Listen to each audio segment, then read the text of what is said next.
Welcome to area defined by polar curves. So the idea here is sometimes the part of the curve we're using, or the different curves we're using as boundaries, the boundaries don't correspond to the same angles of theta. So sometimes when we are finding area defined by multiple polar curves,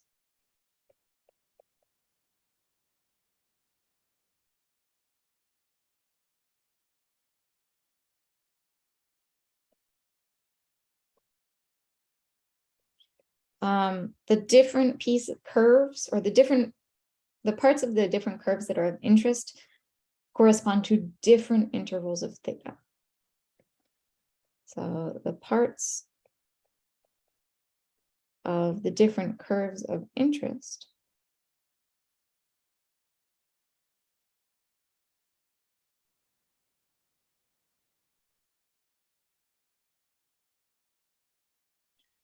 do not correspond to the same intervals of theta.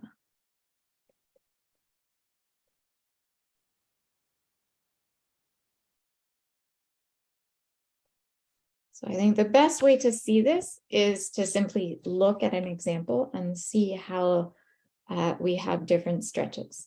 So for example, let's find the area enclosed by r equals the circle r equals 2 and the circle r equals 4 cosine theta. But this time around, it's the region that is inside both circles. So it's looks like a Venn diagram. It's the overlapping region in the middle of the Venn diagram.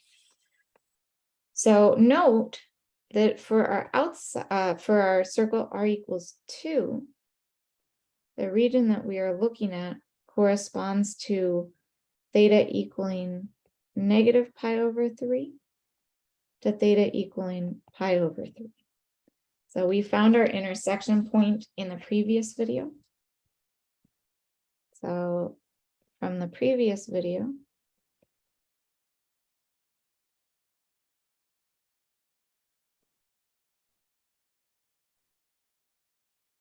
the intersection points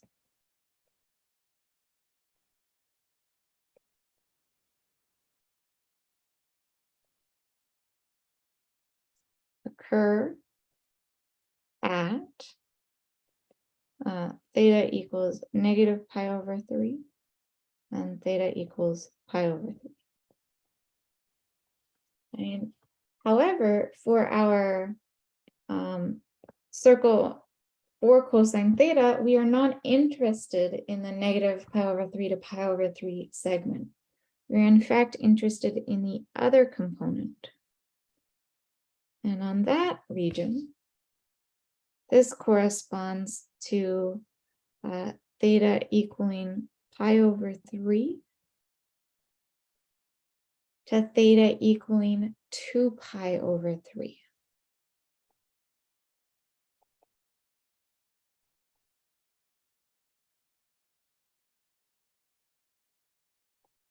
So the angles, even if they do intersect at a shared negative pi over 3, it's not the chunk that we're interested in.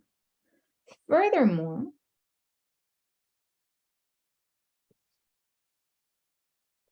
so note the part of the curve of interest.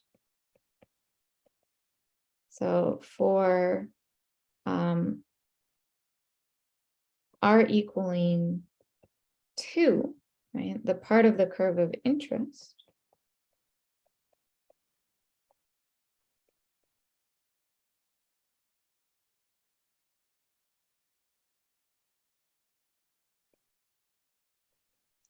is the part from negative pi over 3 to pi over 3. For r equaling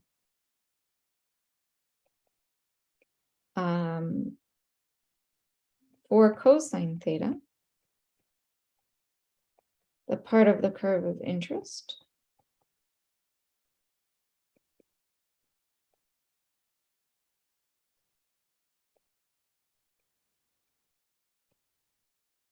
is this chunk from pi over 3 to 2 pi over 3.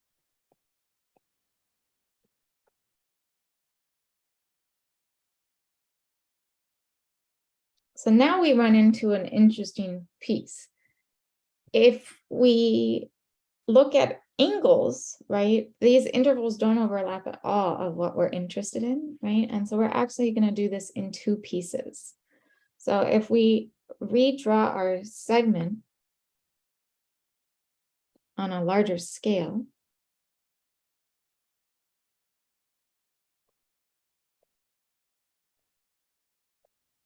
we can break this region into three parts.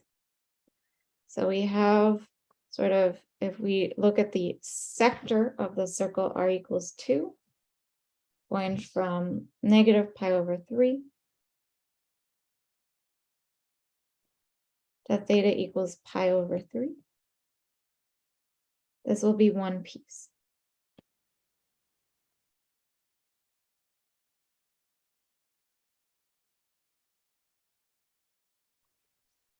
Then we will have another piece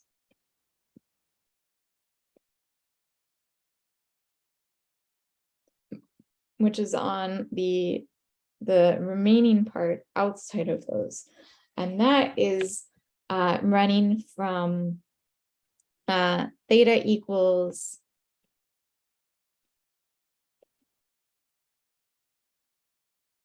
so we're going to then run from theta equals pi over 3 to theta equals 2 pi over 3 on our second curve for this piece here.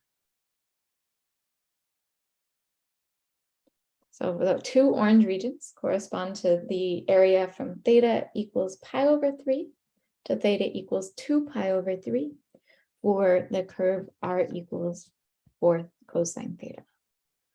So note the blue region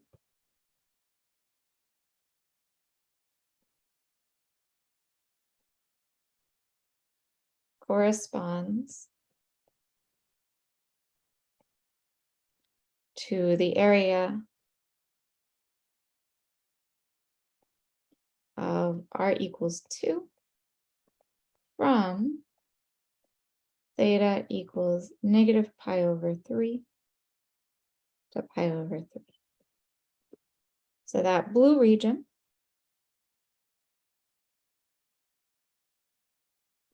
area is just 1/2 times the definite integral from negative pi over 3 to pi over 3 of 2 squared d theta.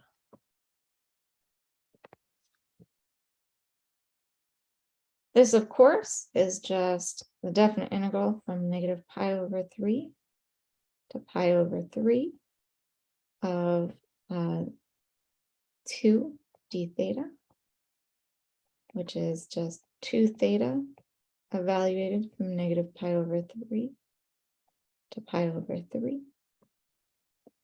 And that winds up being 4 pi over 3.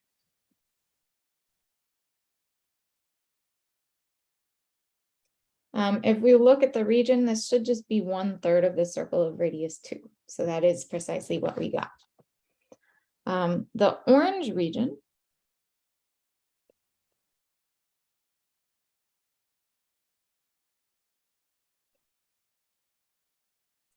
corresponds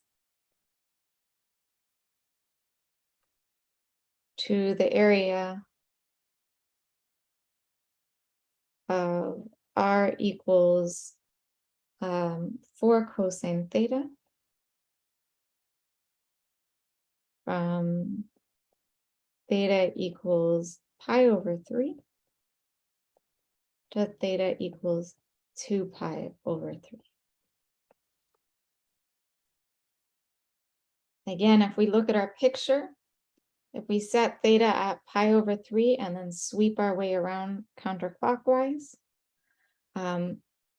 once we hit pi over 2, we'll wind up having negative radii, which is why we flip down below then. But that is precisely that orange region. So this is therefore the orange region has area equal to 1/2 times the definite interval from pi over 3 to 2 pi over 3 of r squared, so of 4 cosine theta squared d theta. This is, of course, 1/2 times the definite interval from pi over 3 to 2 pi over 3 times 16 cosine squared theta d theta. This is the definite integral from pi over 3 to 2 pi over 3 of 8 cosine squared theta d theta. And that is actually the same thing as the definite interval from pi over 3 to 2 pi over 3 of 4 times 1 plus cosine of 2 theta d theta.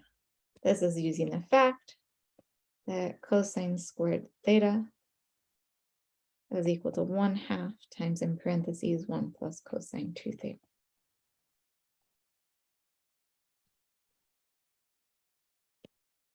If we do our integration, we therefore have 4 theta plus 2 sine of 2 theta evaluated from pi over 3 to 2 pi over 3.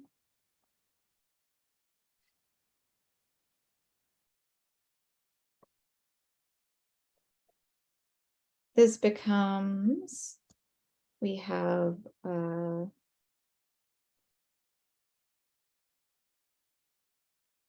8 pi over 3 plus 2 sine of 4 pi over 3 minus 4 pi over 3 and minus 2 sine of 2 pi over 3. 8 pi over 3 minus 4 pi over 3 is 4 pi over 3. Sine of 4 pi over 3 is negative root 3 over 2. So we have minus root 3. And then sine of 2 pi over 3 is a positive root 3 over 2. Multiply that by minus 2. We have another minus root 3. So we are looking at 4 pi over 3 minus 2 root 3. So we have our orange region and our blue region. So the total area is the blue plus the orange.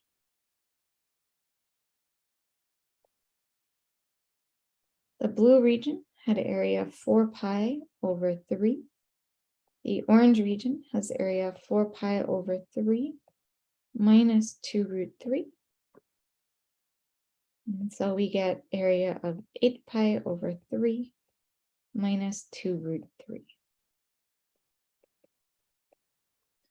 So again, you have to pay very careful attention to sort of what intervals of theta your various segments of curve correspond to. So in the example in the previous video, both of the segments of curves we were interested in corresponded to theta running from negative pi over 3 to pi over 3. So we could do it all in one go, subtracting outer minus inner. In this particular example, the two curves corresponded to completely different intervals of theta. Subtracting didn't make any sense to do. And instead, we broke it up into, this is the part of the region that corresponds to this. This is the part of region that corresponds to this other curve. So those are your various different things to keep in mind as you are finding the area of a region defined by polar curves.